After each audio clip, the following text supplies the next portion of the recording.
It was Grammy weekend. Hey, look how good Beyonce was looking. Dang. This ain't soda, y'all. It's water. Photo shoot with Cass during the day. Justin Bieber look. Puff and Cassie were dating. There was a party.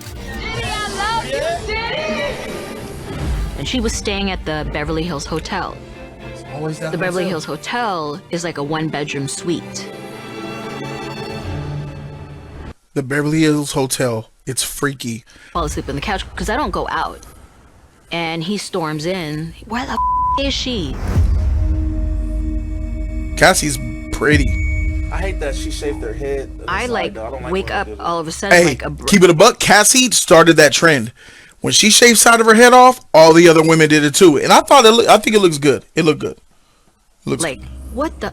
Who are you talking about? And then they go into the room, shuts the door. All I hear is, get the out of here, get the out of here. He's like on a rage. He's being Puff. Aftermath on Cassie, she has knots on her head. Dang. Bruised eye, busted lip. It was horrific. And so all I can think of was, we need to get back to my house. You need to get the out of here. We can't call the police. We can't go to the hospital. We're scared of Puff. We're always scared of him. So what were we supposed to do? We just had to like fix whatever was happening at that moment. And that's kind of like how the business is. wow. I called my friend who's a doctor, and I'm like, you have to take care of Cass because this is not okay. What I witnessed was in 2010. And then in 2024, I watched the CNN video and I was completely triggered because I did not know that this was going on for all these years. You saw the knots on her head. Come on now. What? That's total bullshit. It's bull. You know that she was getting her ass whooped. You just covered that shit up, covered it up. Stop lying. You were one of the motherfuckers that kept your mouth shut out of fear, and you were willing to go ahead and tuck Cassie's pain under the rug so you could protect yourself. And now that it's out, now you're talking shit. Shut up. You're lying with the bullshit. Shut up. I don't want to hear. Oh my God. I didn't know that the woman beater was still beating him. Yeah, get the hell out of here with that dumb shit. Take your butt back somewhere. Hate that. I hate all these people coming out now that video's out. People want to come out. You guys suck. Last night in the lobby of a luxury Manhattan hotel. Cassie coming forward was a tipping point. Several new accusers coming forward against Sean Diddy Combs. The first time I had a real conversation with him was a cover shoot for Vibe, and that would have been right around September 1997. That was a long time ago. The December, January double issue of Vibe magazine. We don't show the covers. We don't share the story. I told him that I wouldn't be making an exception. And he said that he would see me dead in the trunk if I did not show it to him. Why didn't you go to the police? I said to him, you need to take that back. Paul said something to the effect of, he wasn't taking shit back. So usually with shit like that, phone calls are being recorded and shit like that. You know what I'm saying? You should say. No, I don't know what you're saying. This is, once again, sir, this was 1997. And they wasn't recording calls back then? Who's recording calls? Her? She's a reporter, right? You think that she was recording a call? A random call he made to her? She didn't know he was going to say, I'm going to kill you. Why would she record it? She didn't know that he was even a bad guy. Why would she record it, E-Man? Because one, it's a celebrity. You just think you have that on file. A lot of them record all that shit. So that's no, they don't. You think it's all private? Most of it. I don't believe that shit. They do dirt right in front of other people in the bubble. If you're in the bubble, you can see a lot. If you're out the bubble, you see nothing. And if you do happen to see something out the bubble, you come up missing or you shut your mouth. Yeah, you should have still went to the cops. What I've only recently come to realize through the members of the staff at that time was that he had actually, in the days before, come up to the Vibe offices with 2 tough guys looking for me. In order for my safety and in order for the magazine pages to remain intact, I was shuttled from office to office until the coast was clear and waited outside. And then my managing editor came down and got the pages for me and put me in a cab to Brooklyn. But the thing is, sitting right here, right now, I have no memory of any of that happening. I don't remember. I was telling her. And she said, of course you don't. You blacked it out. You were terrified. Because I don't remember it right now.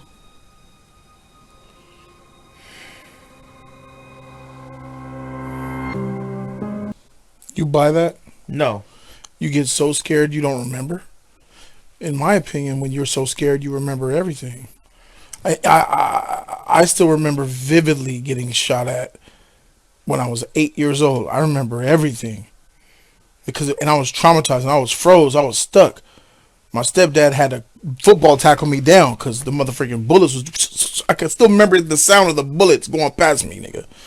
So I don't understand. And I've been in a lot of fear situations. I've remembered every traumatic thing I've ever been to or been through with fine detail. And I'm sure you do too. I've never heard that before. I was so scared, I forgot. What the heck? I can understand for some people when you're like a child, but when you get older, no. Diddy sending goons to come to the office for you. And this isn't making... Where's the police? You just said, I told my lawyer to call. I told them... I'm a little bit confused because did she say moments before that? So he told you, I'm going to put you in the trunk of a car after he sent goons up there and you were terrified and you blacked out, put in a cab. Is that right? Am I hearing that right? Yeah, that's what you heard. I need to go back because something ain't adding up. At my office, making an exception. And he said that he would see me dead in the trunk if I did not show it to him. Why would he even do that? That makes any sense. Oh, I believe he did it. I said to him, you need to take that back. What I've only recently come to realize through members of the staff at that time was that he had actually, in the days before, come up to the Vibe offices with 2.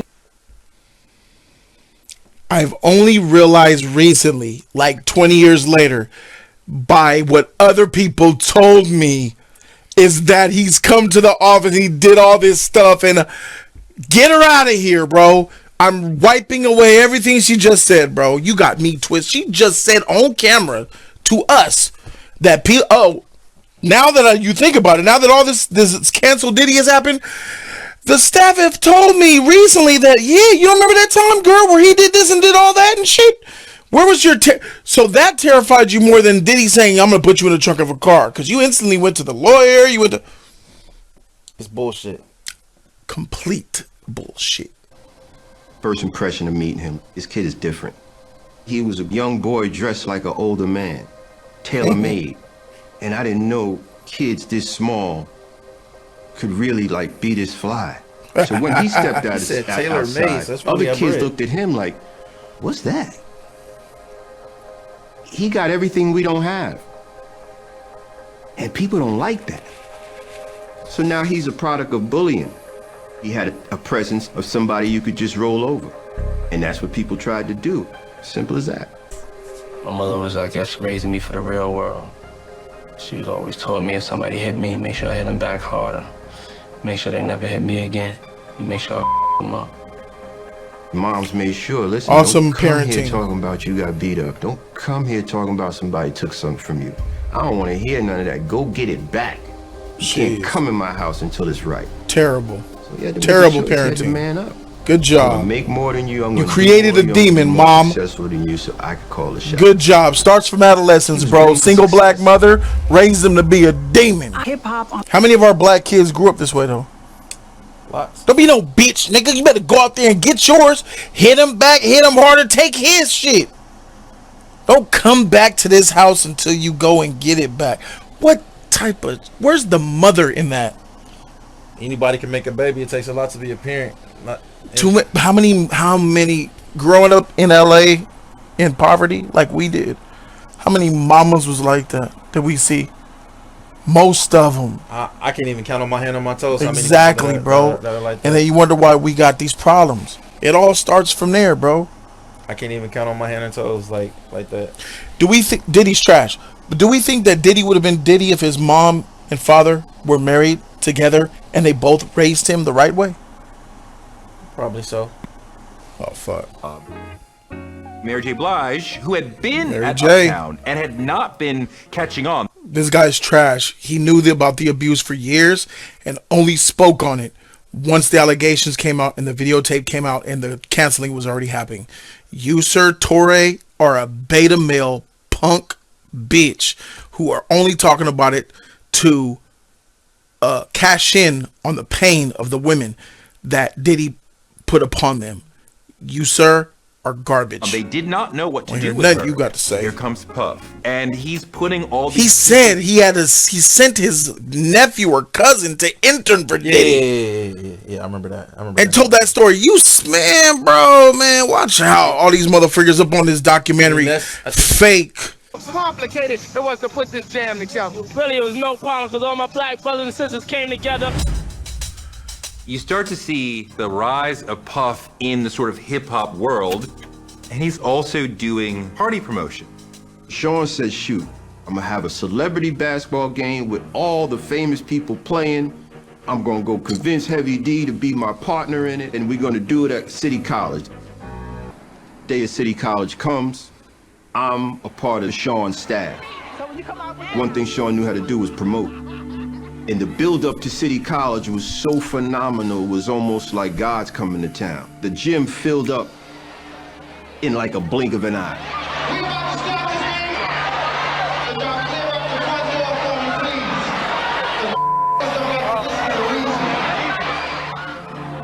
They were still selling tickets at the door. Wow. There's still a huge crowd outside of people with tickets. Still waiting. The bouncers or whoever said, it's over. No one else is getting in. They decided to push. And it caused a stampede going down the stairs with no way to enter the gymnasium with the 4 doors closed. They got trampled. The crowd went crazy. They broke the doors. Door's broken. Will anybody get in now? And a bunch of people just rushed down those steps and pushed them against those doors. I'm not quite sure what door Misa went through. Imagine being packed like sardines. And if you're packed like this, there's nowhere to go. Can't breathe. They had to literally pull the door open, crush someone opening the door, and then start pulling people out into the gym. You see just a wave of people falling on the floor, fighting to breathe. I have 4 people that are unconscious. I can't get past. I can't get them to breathe. I've been doing CPR on them. I have 3 people that are in shock. I have 2 people with broken bones. We need like 5 ambulances. Hey, bro, can't breathe, suffocate. Your chest cavity collapses and compresses to your lungs. Your lungs can't even expand to take in air, bro. Panic, paranoia, hallucinations, all that sets in. That's a horrible way to die, bro. Sean Combs, shirt open and walking around, just stressed out. I look over, he's over there pumping chests and breathing into people's mouths. Dirk wasn't getting enough oxygen to his brain. When they were doing CPR on him, his chest was going down. It hit the floor. Rib cage broke. Puff Daddy Combs pointed the fingers at everyone but themselves. Whatever must be done to ensure that this never, ever, ever happens again. I know that he and Heavy D did not intend for not his fault. that day to end that way.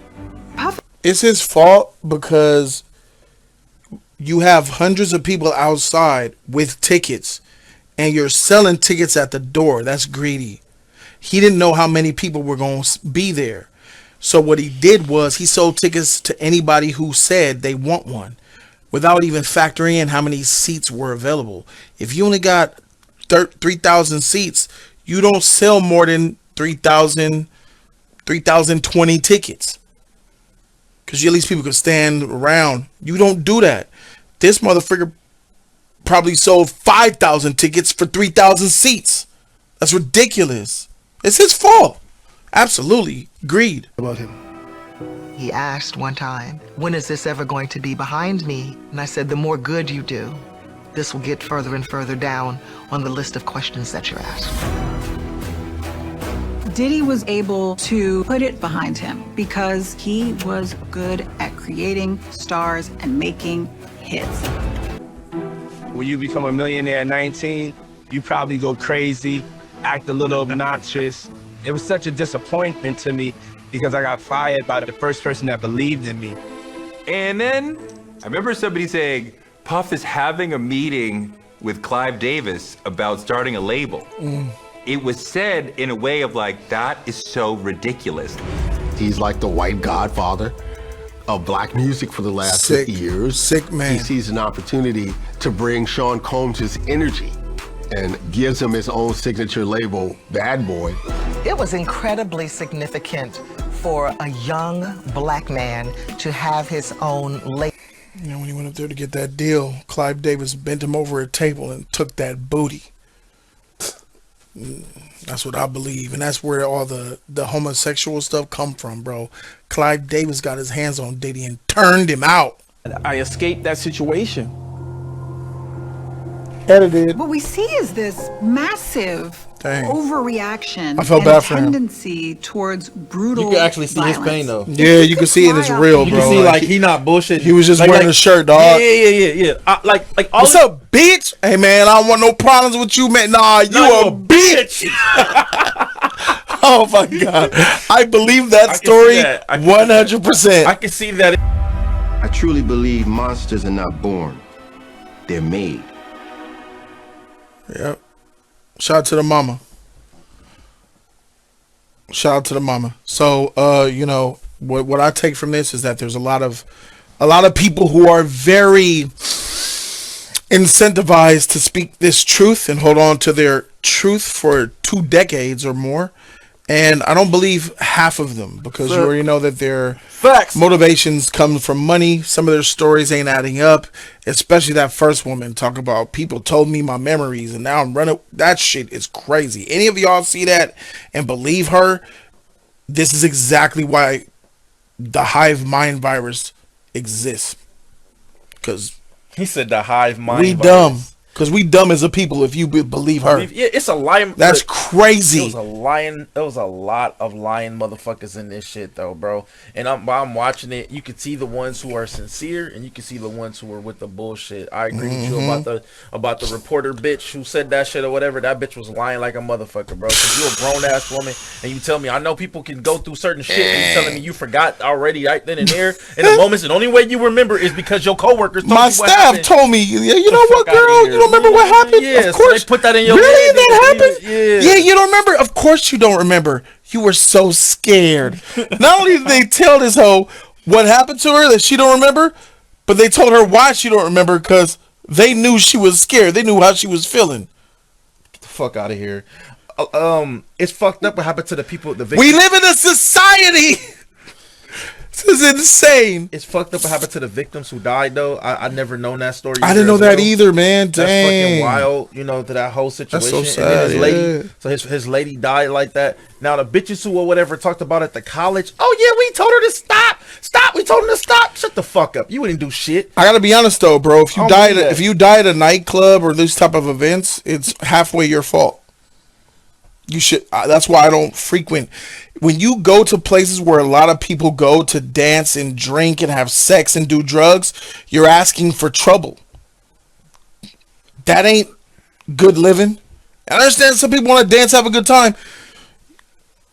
Go to a lounge at a bar where it's not a club's atmosphere, maybe. where it's like more half restaurant, half, and go to a jazz festival or something, but don't go into these places, bro, where the devil lives and thrives off of. Bad stuff happens. It's crazy. Tough. It was at a college. It was at a freaking college, though. It's was tough. The wild part. But all I'm saying is just be careful. You know what I'm saying? Like, really be careful with the places that you frequent. Even concerts aren't really safe, bro. Concerts for certain like rap artists and those mashup concerts where there's like 15 different artists. Them shits ain't places where I don't think that we're supposed to be, bro. And I understand the music, the dancing and all that. That's cool, but you're trading off that for the possibility of death or a fight or something bad happening. Like a lot of the times when you see people like this, these people got trampled because they wanted to go badly inside. Like, I feel like this though. That's like, yeah. This might be very badly inside. This might be a little bit off, but I will speak on this. I'm gonna say this. A lot of y'all might not like what I gotta say, but I'm gonna say this. Even though I got a ticket and they closed the doors. The what? They closed the door. All right, there we go. I'm out. Correct. I'm not about to be waiting. I'm not about to. Those people said no. Boom. Yeah. Boom. Like that's part of the negative energy. Yeah, I'm not about that's to wait. That's part of it. And then people died from that. Like that's idolatry on the highest level. You tried to lowball. You tried to break and entering once the doors was closed. But they had a right to be upset. But you didn't have a right. Y'all didn't have a right to do that. I get that. Because that's. I'm out. I'm not gonna be waiting here. And then not even that. Yeah. As they say, how many people went down?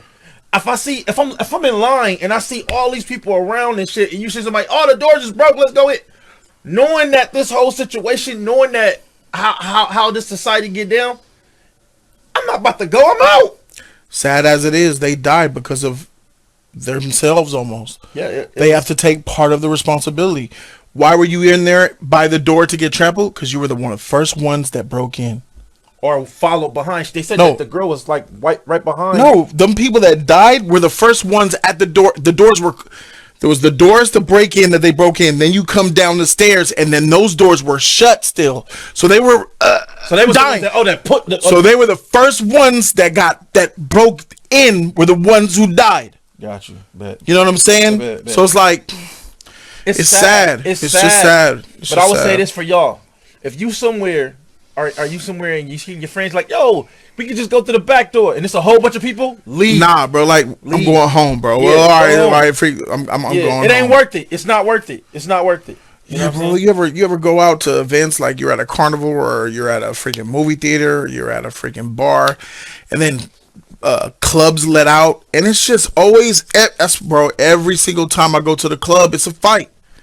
Every single I go to the club, it's not one, maybe 2 or 3 fights. And then when the club get out, it's going to be like 4, 5 more fights. And then you might get pop.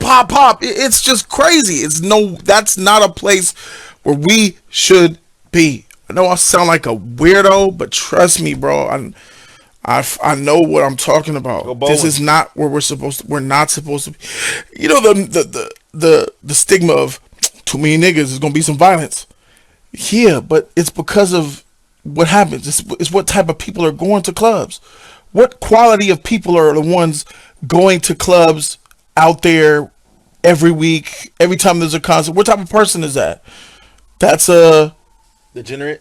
You're almost. You're chasing that shit. You're chasing it. You're looking for your moment. You looking to dance. You're looking to get drunk. You looking to find the bitch. You looking to find the. You're looking for it. You're seeking it out. It's prime example. We could go right now, maybe not now, but sunset. We could see white people fighting right now at the club, outside a club, over drinks or some other stupid shit or whatever like that. You add alcohol to the equation. That's another situation that happened. Drugs is another situation that happened. You know, it's just not worth it. Yeah. It's not worth it. If you cannot get into a spot, if you cannot get to wherever you're trying to get to, the parking lot is blocked in, you can't go home. I'll be honest with you, or go somewhere else, bro. The club is whack, bro. I've never dug it even in my 20s. Like, I'm here, I'm dancing, got 5, 6, whatever numbers, and shit's whack. You dance, when you're dancing with a girl and you feeling the music and you like, ooh, that shit fire. But then the song's over. You after you finish dancing with a chick, you move to the next chick. Crack their number you already. move it, got the number. Yeah. You get the number, you leave. All right, I can't. I'm done with you. That's it. I can do it another time. Yeah. You drink hot. Barely could move in the motherfucker. No space. Like I can understand the only place where people could probably just like and it's hot as chill fuck in the is club. if you gotta buy a lounge area. You gotta buy a couple of bottles. You gotta spend $1,000 at the club to really get an experience of like, all right, I could talk to people, I could mingle, I could have conversation, I could hear music, I could drink. But nah, bro, that shit is just, it's a setup for you to stay broke. Yeah, and only the rich are the ones that go there and they get money to be there. So they're not even spending their money. It's us spending our money on parking, spending our money on them expensive, watered down trash drinks, spending our money on buying watered down, expensive trash drinks for the girl that we want to talk to. It's just a waste of freaking money, bro. It's just it's degenerate. That's just exactly what it is. So, guys, thank you guys so very much for watching. We're going to go to episode 2. There's 2 episodes of this bad boy. Thank you guys. Subscribe to Jody's Corner. Uncut is on our Patreon, obviously, because YouTube can't handle some of the stuff that was shown here and some of the stuff that we said. Patreon gang knows what they about. We out. Deuces.